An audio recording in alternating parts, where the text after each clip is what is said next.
Welcome to everyone. You're in the Education Support versus Early Childhood Education and Care course. Apologies for those people who were stuck waiting. That was my bad. My name is Edie Lindra and I'm the Industry Placement Coordinator here at Bendigo TAFE. I will just share my screen. Apologies, people. And I'm hoping that my screen will pop up. People will see a PowerPoint. Sonia, can you confirm that's the case? We're all good. Okay, so before we get started, I'd just like to run through some netiquette for this webinar. You will have the opportunity to ask questions throughout the webinar. You will have an opportunity to utilise the Q&A button at the bottom of the screen if you can't see it. Catherine will be the moderator for the session today. She'll be answering some questions throughout the webinar. If for any reason it's not answered for the webinar, we'll also have an opportunity to ask questions at the end. Please note we won't be using the raise your hand function for this webinar. And just a reminder to be respectful of the rights, privacy, safety, opinions and beliefs of others and demonstrate appropriate and respectful behaviour and use of language. We hope you enjoy your webinar and our virtual open day.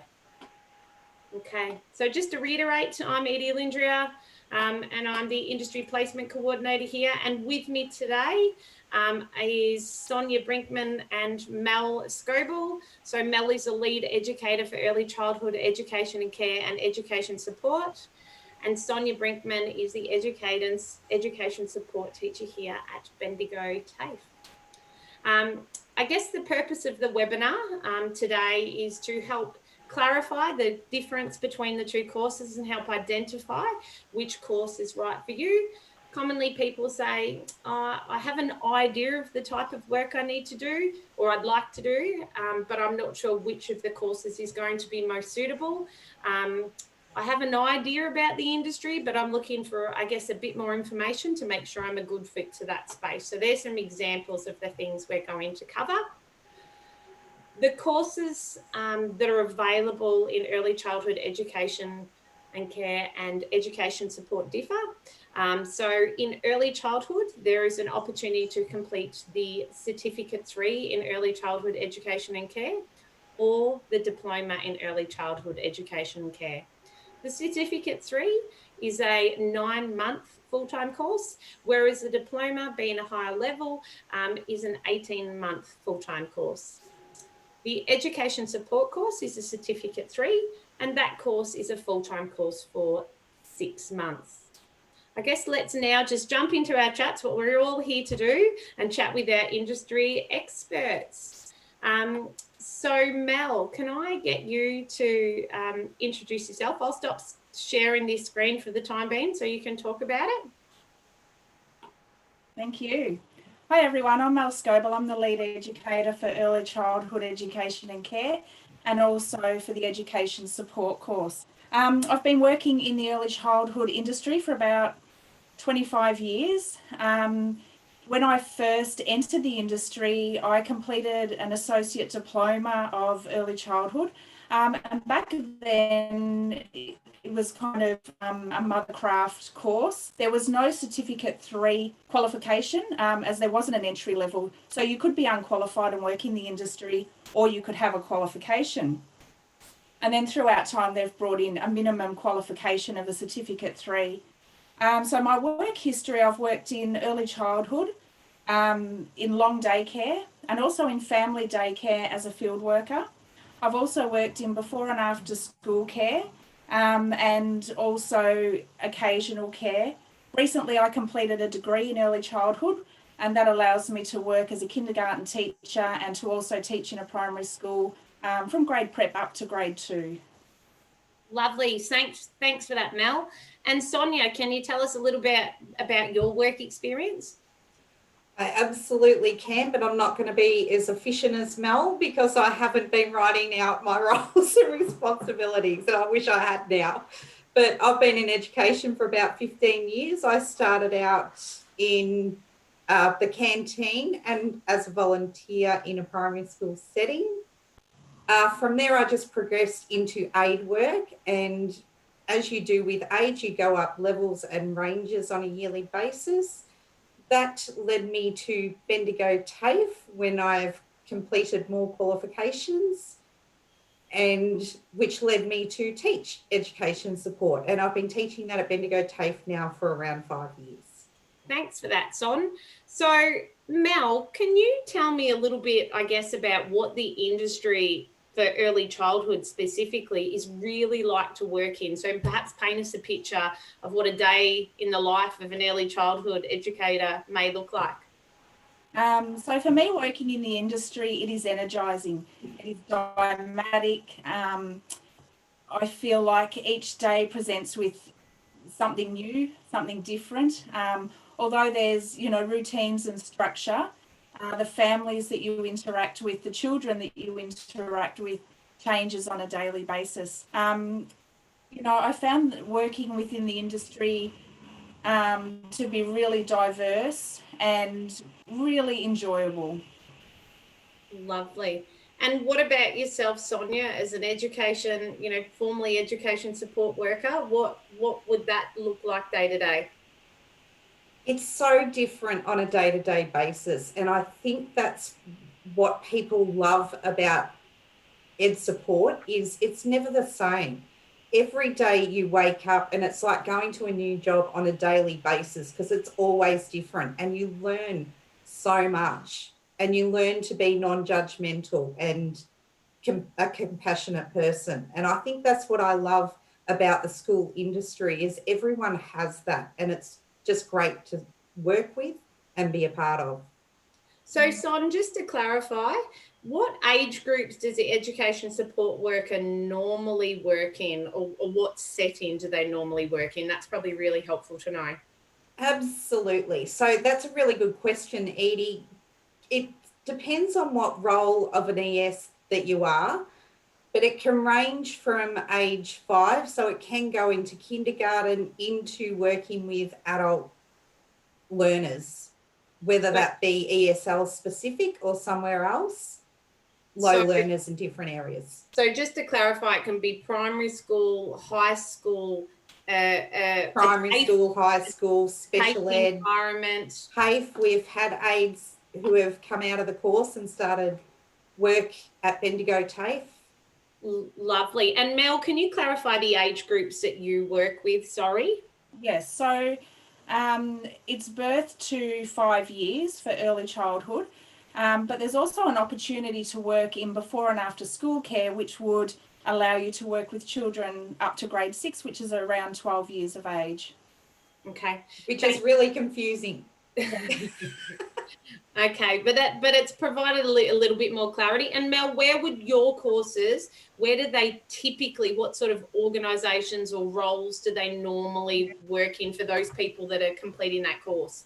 Yes, most of our graduates go on to work in long day care, or they decide to be a family daycare educator, which is a person that cares for children in their own home environment, or they go on to work in a kindergarten as an assistant within that education setting. Okay. And Sonia, for you, what sort of settings, I think we touched on it briefly, but just to reiterate, where would those graduates normally end up? Absolutely. So the majority of them will end up in a primary school. Some end up in secondary, but some in special education and ESL units in different departments, and can go into after school care assistants, not workers. Okay. You have to have the diploma for that in early childhood. Lovely. If I can just add there, within all of those areas that I described, the minimum qualification is the Certificate 3. Okay. And then once you hold your diploma, then that enables you to take on a leading role. So that could be as a room leader, and then with experience in the industry, that could be the director of an early childhood centre. Okay, that's good to know. And in terms of within that early childhood long daycare sort of role, Mel, in terms of flexibility within those roles, I'm just thinking about, parents returning to work, all those sorts of things, and the hours that they're required to work. How does that work in early childhood education and care? The industry has become quite flexible. Probably over the last 10 years, seen a real shift in, I guess, the types of work that's available. So, within those sectors, you could work as a full-time worker, a part-time worker, or a casual worker. Okay. And can they start at different times as well, Mel? Like, what are I'm just thinking if I was a mum returning to work and I've still got to do school pickup or something, is there some flexibility there? Generally, long day care centres are open from around 6:30 in the morning until 6:30 at night. So those shifts, an 8-hour shift would vary. Sometimes there's, a 4-hour shift as a casual worker that you could be given the opportunity to fulfil. And then kindergarten hours are basically the hours of kinder. So, an 8:30 start. If it's a long day, a 4:30 finish. If it's a shorter day, a 2 o'clock finish. And then your before and after school care is generally 7 o'clock in the morning till school starts at 9. And then again, 3 o'clock in the afternoon until 6 o'clock in the evening. Okay. And Son, what about for your courses? The flexibility? Yeah, the flexibility. Yep, correct. What is the normal expectations? Look, the normal expectation in a school environment, if you're a full-time aide, which isn't really a full-time, you're pro rata, would more than likely be 8:30 until 3:30, and that will be your times in every school. If you choose to do home tutoring, you choose your own hours, of course. But look, there is that flexibility and support within school environments also. So they will support you if you do need that more flexibility. Lovely. And I'm just thinking of the final question, and I'm mindful of the time. But in terms of characteristics, and they may be shared, the characteristics and I guess the skills and the personality to suit your industries. Can you tell me about those, either of you? I don't mind, yeah. Yeah. Sorry, Mel. I was going to say, to work with children, I think you need empathy and compassion, and you need a great sense of humour. You need energy, and that may just be in personality. It doesn't necessarily have to be physical energy, but you need energy to be able to meet the needs of the children that you're working with every day. Lovely. And Son, would there be anything to add to that? No, so just building an inclusive environment using those tools that Mel has just stated. Lovely. Well, I think... Sorry, can I just add there, what's really exciting looking at both education support and early childhood as an industry. So we have the rollout of 3-year-old kinder. So 3-year-old kinder will be an option for all 3-year-olds to access kinder over the coming years, and they're rolling that out slowly across the state. And so within that sector, there's job opportunities that will be available because it's almost doubling the staff that we have within the kindergarten areas. And Son might like to talk about the tutoring initiative that's being placed into schools. Did you want to touch on that? Sorry, so the education department is offering yes. Yeah, more tutoring positions to be available within the schools because of COVID and everything that's happened and children's learning. So, across the sector within education support, there more than likely will be more opportunities for positions available within schools. Absolutely. If we get funding in schools, they will bring in more aides, which will be good for everyone. So what I'm getting from that is it's a boom sector. Watch this space and put your interest in. That's a really good point. So just finally, are there any questions? I know Catherine's been dealing with questions throughout it, but are there additional questions from anyone out there? Not at this stage, no open questions. I'm not sure if it was answered, and it could have been, but we did have a question about the minimum age for studying a Sturt Certificate 3. Thanks for that. Mel, did you want to answer that? Yeah, so look, the minimum age to be able to, go out and work within an early childhood setting would be 18. So we would take students that are 17 turning 18 during the duration of their course. The minimum age to work with children is 18. That allows you then to have a working with children's check. And I can see there's just another question around, are the early childhood courses available to study online? And that's a really good question to ask, Mel. Yeah. So with everything that's happened with COVID, and we've had to move to online delivery. And so we've found some ways to navigate through that, and it's been really effective. And our teachers have enjoyed being teachers online as well. And so for next year, for 2021, we're looking at offering classroom-based and online opportunities. Okay, so we'll cater for all learning styles by the sounds of it, Mel. That's great.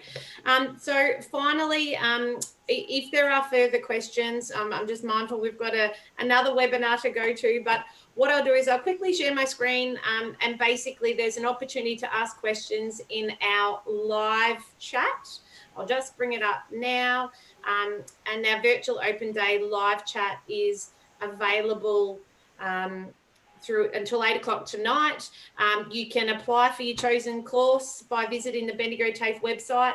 If you still want more information, you can register in for an information session by visiting either of the courses on the Bendigo TAFE. You can go to both courses and ask both course information sessions and ask both. Alternatively, you can pick up the phone and call our customer service for course inquiries. But thank you, Mel. Thank you, Sonia. We appreciate you jumping on and answering those questions. And hopefully we look forward to some students really benefiting from this session. Thanks everyone for your time. Pleasure. See you later. Bye. Bye.